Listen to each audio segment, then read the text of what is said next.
अस्सलाम वालेकुम नाज़रीन, मैं हूं मियां अकील अफजल और आप देख रहे हैं मेरा यूट्यूब चैनल। नाज़रीन, आज इस वीडियो में हम बात करेंगे पाकिस्तान पर जो भारतीय जारयत जारी है और उसका पाकिस्तान की जानिब से जवाब की कुछ तफसीलात आपके साथ शेयर करूँगा।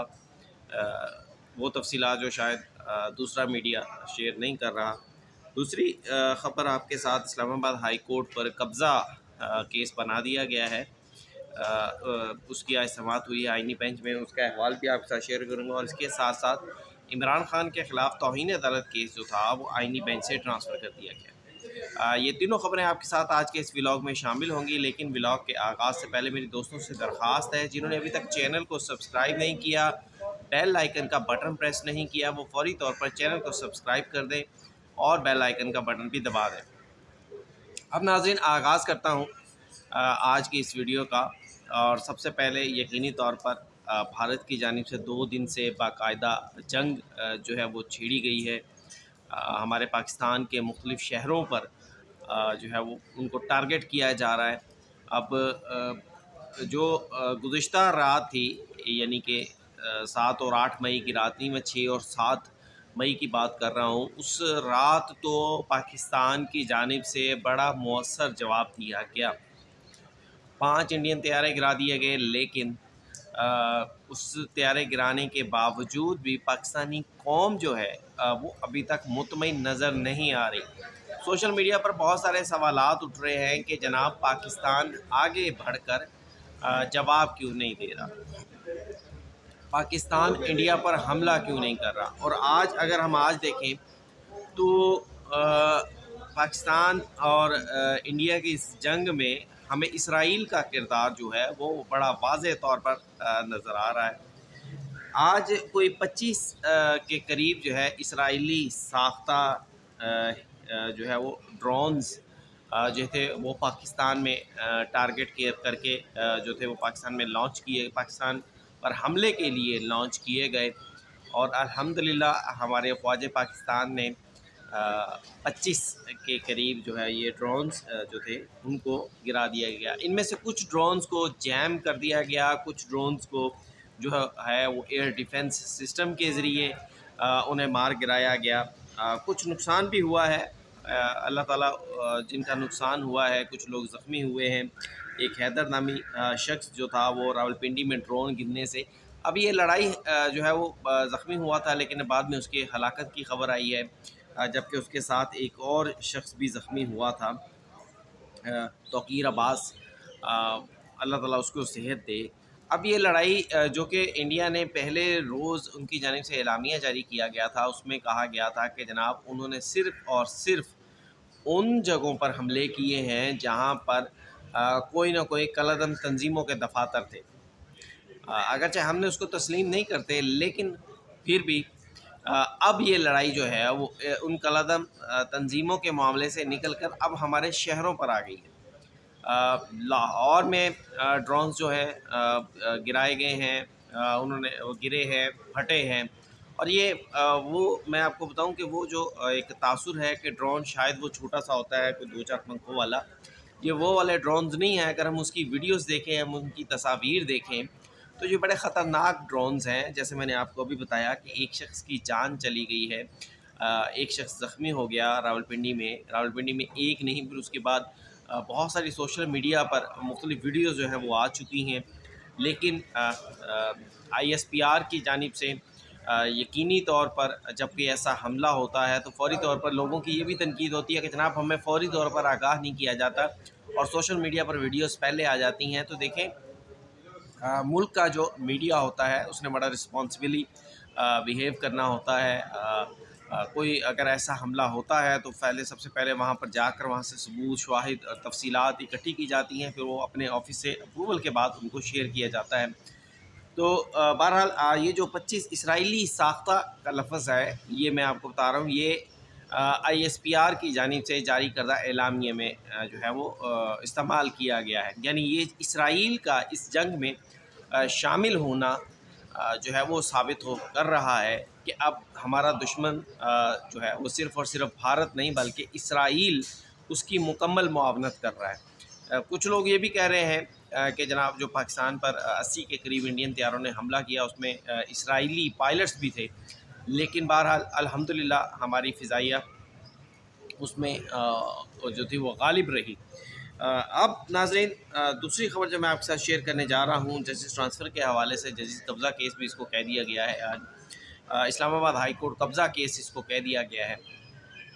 जस्टिस ट्रांसफ़र केस की समाअत जस्टिस मोहम्मद अली मदर की सरबराही में 5 रुकनी बेंच ने की। जस्टिस ट्रांसफ़र से मुतल्लिक बहुत सारे बताया गया कि जनाब मुकदमा वाज़े हैं। मुनीर मलिक जो कि इस्लामाबाद हाई कोर्ट जजेस के वकील थे, उन्होंने आर्गूमेंट्स किए हैं। उन्होंने बताया कि 27 जनवरी को सुप्रीम कोर्ट में तैनातियों के लिए जजेस का इजलास बुलाया गया। सुप्रीम कोर्ट जजेस समेत 3 सीनियर जजेस के नाम जो हैं वो तमाम हाई कोर्ट से ज़ेर गौर आए। लाहौर हाई कोर्ट से भी जजेस शॉर्ट लिस्ट किए गए। सरफराज डोगर जो थे वो लाहौर हाई कोर्ट में 16वें नंबर पर थे। मजमूई तौर पर लाहौर हाई कोर्ट में 33 जजेस हैं और जो है अब इस सारी बात करने का ताल्लुक ये है कि जनाब कि अगर सरफराज डोगर लाहौर में होते तो सुप्रीम कोर्ट में कंसिडरेशन के लिए उनका नाम कभी ना आता, क्योंकि ज़ाहिर बात है पहले 3 सीनियर मोस्ट जजेस का नाम जो है वो कंसिडर किया जाना था सुप्रीम कोर्ट में लाने के लिए, वहाँ पर वो 16वें नंबर पर थे।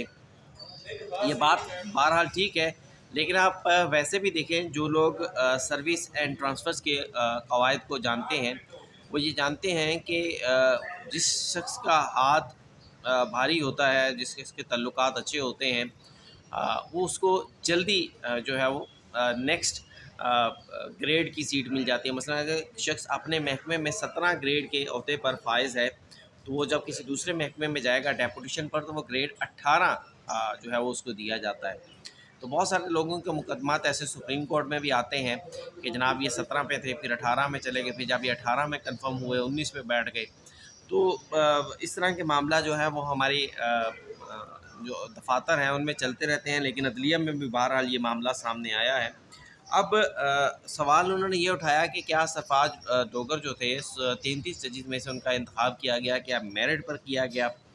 अब इस सवाल का जवाब भी ये है कि देखें, अगर किसी और जज को लिया जाता तो एतराज़ उस पर भी उठना था, उस पर भी उठाया जाना था कि जनाब इन जज साहब को ही क्यों लाहौर से उठाकर इस्लामाबाद ट्रांसफ़र किया जा रहा है, क्योंकि सारा मसला वही है जो पहले यहाँ पर सुप्रीम कोर्ट में शुरू हुआ। जस्टिस मंसूर अली शाह साहब को चीफ़ जस्टिस बनाने के लिए जिन लोगों की ख्वाहिश थी कि जस्टिस मंसूर अली शाह आएंगे तो उनके मसाइल हल हो जाएंगे, फिर वही ख्वाहिश उन्हें वहाँ पर इस्लामाबाद हाई कोर्ट में भी वही उम्मीद जागी कि जनाब इस्लामाबाद हाई कोर्ट में जस्टिस मोहसिन अख्तर कियानी साहब चीफ़ जस्टिस बनेंगे तो उनके मसाइल हल होंगे, लेकिन ऐसा नहीं हुआ। कुदरत को, किस्मत को, या जो भी कह लें, ये जो भी मामलात होते हैं यकीनी तौर पर कुछ लोग जो है उसको प्लान करते हैं, लेकिन उसके अलावा भी बहुत सारी चीज़ें होती हैं, वो मंजूर नहीं था और अल्टीमेटली ना justice Mansoor Ali Shah Supreme Court के चीफ़ जस्टिस बन सके, ना ही justice Mohsin Akhtar Kiyani Islamabad High Court को संभाल सके, ना ही वो chief justice Islamabad High Court बन सके। अभी तक कायम मुकाम के तौर पर जस्टिस सरफराज डोगर ही जो है वो कर रहे हैं। फिर उनकी जानिब से अदालत में मौक़िफ़ ये अपनाया गया कि जनाब चीफ़ जस्टिस ऑफ पाकिस्तान जो हैं उन्होंने भी एक राय दी है। उन्होंने कहा कि जो जजेस ट्रांसफ़र होकर आए हैं उनकी सीनियरिटी में जो है वो नीचे से शुरू होनी चाहिए थी, उनको यूँ सीनियरिटी ऊपर से नहीं मिलनी चाहिए थी, उनकी डेट ऑफ अपॉइंटमेंट से नहीं होनी चाहिए थी। इस पर बेंच के जानिब से ये सवाल किया गया कि क्या ये जो सीनियरिटी की बात है ये सुप्रीम जुडिशल कमीशन के इजलास में चीफ़ जस्टिस साहब ने कही, क्या ये बात वहाँ पर मिनट्स में है। फिर दूसरा सवाल बताया गया अदालत को कि नहीं, ये बात जुडिशल कमीशन के मिनट्स में तो नहीं है। तो फिर सवाल ये किया गया कि क्या सुप्रीम कोर्ट का मौजूदा बेंच चीफ़ जस्टिस की इस राय का पाबंद है, तो बताया गया नहीं है। तो फिर पूछा गया कि ये बात हुई कहाँ है, बताया गया कि जनाब सुप्रीम कोर्ट ऑफ पाकिस्तान के सहाफ़ियों से जब मुलाकात हुई चीफ़ जस्टिस पाकिस्तान की, तो उन्होंने इस पर राय दी कि जनाब जो जज साहिबान ट्रांसफ़र हुए हैं उनकी सीनियरिटी जो थी वो नीचे से शुरू होनी चाहिए थी। फिर जज वकील मुनीर मलिक साहब ने कहा कि जनाब ये जो ट्रांसफ़र की गई है ये बुनियादी तौर पर इस्लामाबाद हाई कोर्ट पर कब्ज़े के लिए की गई है, सीनियरिटी पर चीफ़ जस्टिस से मुशावरत नहीं की गई चीफ जस्टिस पाकिस्तान की बात हो रही है, क्योंकि जो पहले ख़त लिखे गए थे उसमें सीनियरिटी का जिक्र नहीं किया गया था। चीफ जस्टिस और अख्तर हुसैन जो मेंबर जुडिशल कमीशन थे, इन्हें सीनियरिटी पर एतराज़ात थे। 4 senior Supreme Court of Pakistan के जजेस आपको शायद याद होगा, justice Munib, justice Mansoor, justice Ayesha Malik और जस्टिस अतर मिल्ला ने ऐसा ख़त भी लिखा था चीफ जस्टिस ऑफ पाकिस्तान को। उस ख़त का हवाला दिया गया, जिसके बाद इस केस की मज़ीद समाअत मंगल तक के लिए मुलतवी कर देगी। अब आते हैं जनाब इमरान खान के ख़िलाफ़ 25 मई को इमरान खान ने एक एहतजाज किया था उमर बंदयाल के दौर में, जब इमरान खान की हुकूमत ख़त्म हुई थी। सुप्रीम कोर्ट ऑफ पाकिस्तान की जानिब से ऑर्डर दिया गया था कि जनाब इमरान खान साहब रेड जोन में दाखिल नहीं होंगे, लेकिन इमरान खान साहब रेड जोन में दाखिल हो गए। फिर बाद में वफाकी हुकूमत ने कंटेम्प्ट का केस इमरान खान पर बनाया, तो इमरान खान ने कहा कि जनाब मुझे पता ही नहीं है।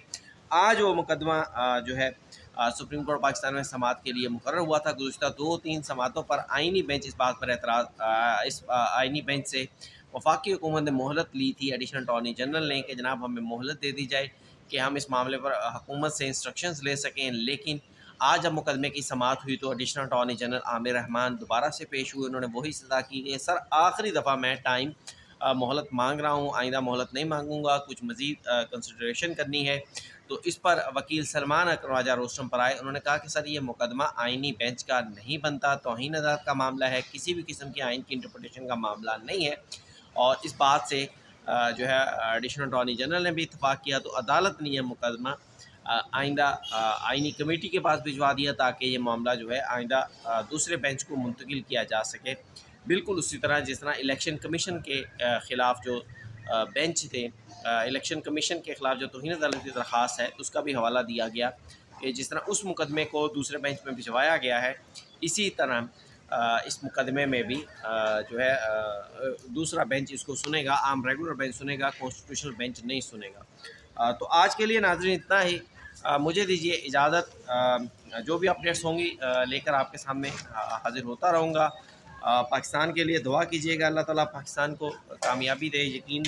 यकीनी तौर पर जो हम जंग के बारे में सुन रहे हैं, जो ख़बरें आ रही हैं वो अच्छी नहीं हैं, और अब इंशाअल्लाह ताला ऐसी ख़बरें भी आ रही हैं कि अब पाकिस्तान ने रिस्पॉन्ड करना है, उसके लिए मुनासिब वक्त की जो है इंतज़ार किया जा रहा है। वक्त आज भी हो सकता है, कल भी हो सकता है। जैसे इंडिया ने पहलगाम हमले के कोई गालबन 20 दिन के बाद अपना प्लान बनाकर, स्ट्रेटजी बनाकर पाकिस्तान की इंटरनेशनल सरहद को अबूर किया, पाकिस्तान की जो है वो सालमियत पर हमला किया।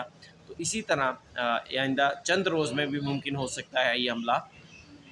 तो हम सब दुआ गो हैं कि अल्लाह ताला इस जंग में, हकीकी जंग है ये, इस जंग में पाकिस्तान को सरखरू करें। आप सब भी दुआ कीजिएगा। इजाज़त दीजिए, अल्लाह हाफ़िज़।